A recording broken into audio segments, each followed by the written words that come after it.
building or some kind of a storage building, but either way it's pretty cool. So let's go in and have a look at this.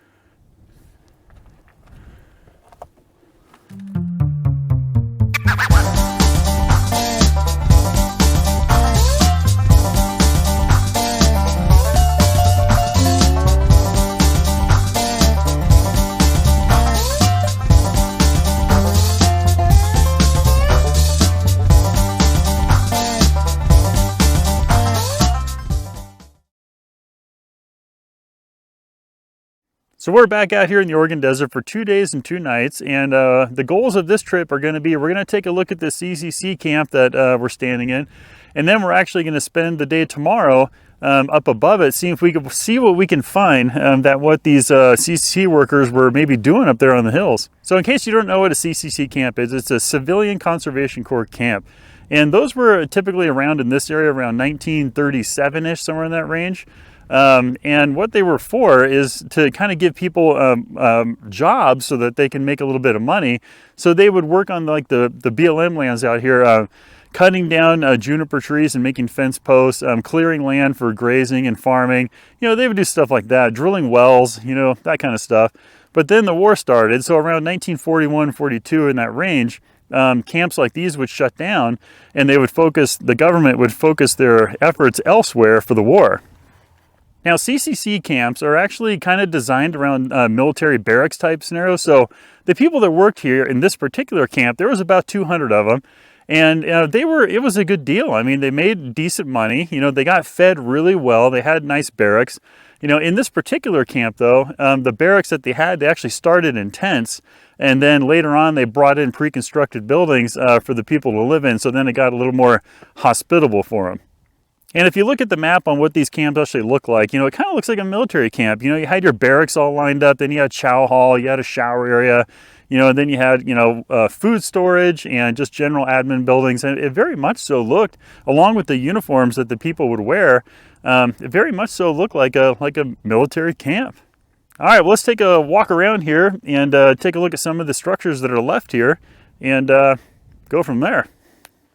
All right, so I guess the best place to start would be the entrance. So you can see here, there's these 2 long rock walls, one on either side here, and this would have been the entrance to the camp where people came in.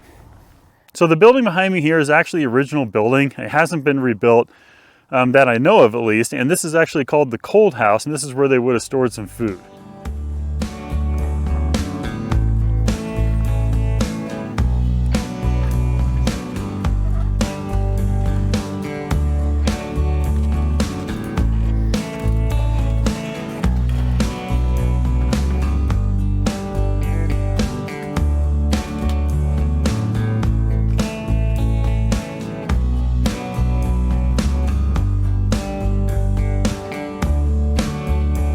All right, this is what's left of the water tower, and you can see the tower itself is still here.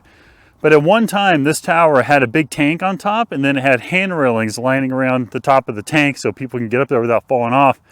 But you can see the handrails and the tank is gone, but you can see is up on the hill there, you can still see the original windmill.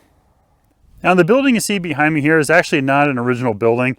It was actually rebuilt by BLM. I believe it was back in the early 1990s, but it is built with, you know, original materials, and it's built to replicate what was actually here. And I don't really know what this building was. I don't know if it was an admin building or some kind of a storage building, but either way it's pretty cool. So let's go in and have a look at this.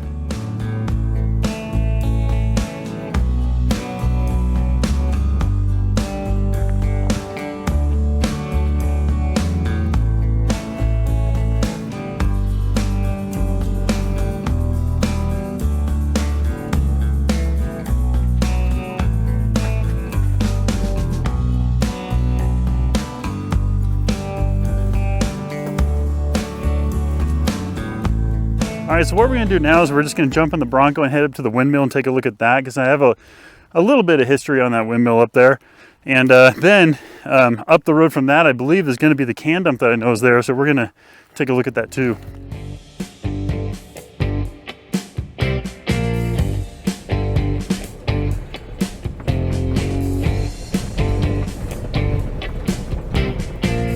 So as you can see here, this is the windmill, and the windmill pumped the water out of the ground and sent it down to the water tank down in the camp. Now this windmill actually was collapsed at one time, but they went ahead and rebuilt it back to the way it was. And I'm going to show you both sides of the windmill tail, whatever that would be called. One of them says F&W Kendallville, Indiana, and the other side says Portland. So if you know anything about this, those two manufacturers, see if you can identify who made this thing. But let's go ahead and have a look at it.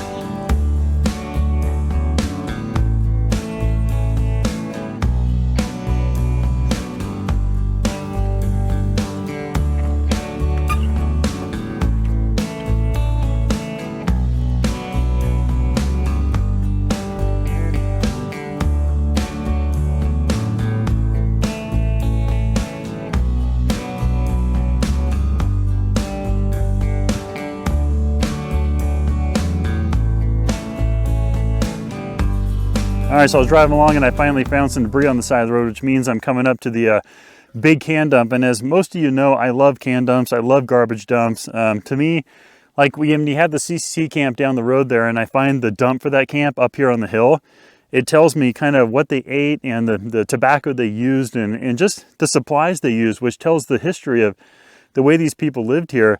And I really enjoy that part of it. So what I'm going to do is I'm just going to kind of go around here, and if I find any interesting items, I'll show you. So one of the things you see quite a bit on any, not really some homesteads, but mostly these CCC camp dumps is this really thick glass. And this comes in bowls and plates and all kinds of stuff, and it's really super thick. And this is just China. So everything that comes out of places out here in the desert is really thick glass, like these plates and then also beer bottles and things like that, because it has to be able to survive a trip in a bouncy wagon. Whole bunch of more rust there. An old wash bin right there. And right around this corner here is an old stove.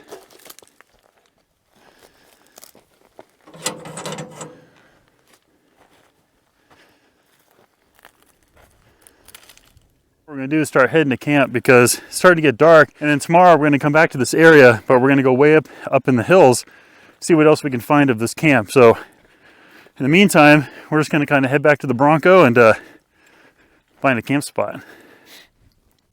You got to remember that when you're seeing dumps, it is what it is. It's a dump. So they're not dumping nice things there. Here you're going to see the garbage. So don't get discouraged if you find a can dump and you're like, man, I never find anything good. You might get lucky now and then, but typically it's just going to be a bunch of shit.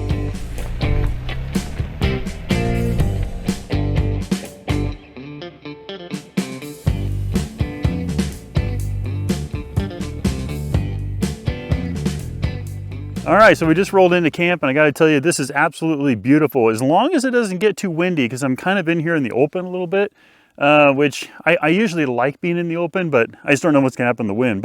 And we're just gonna do a mountain house tonight. I'm not gonna do a fire because I believe there's restrictions in the entire area still, so I don't really wanna break the rules, but I do wanna kind of get cleaned up a little bit, put on some warm stuff, and have some dinner. So I'm gonna set up camp. I'm going to show you the view real quick here, and then we'll probably get back together for dinner.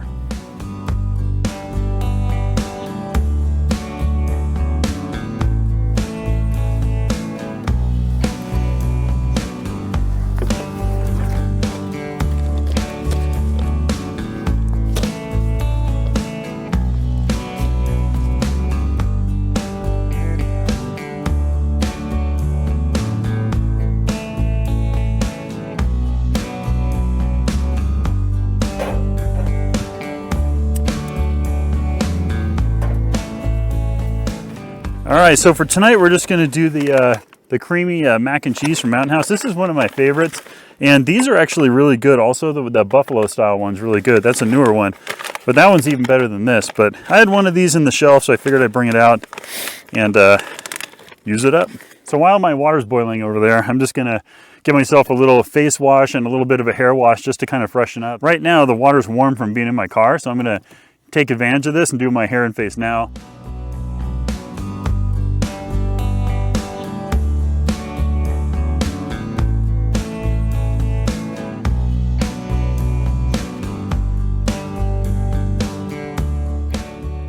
All right, well, I'm just gonna sit here and enjoy my mountain house, have a little bit of whiskey, watch the stars tonight, and then we'll catch up again when we get up in the rooftop tent.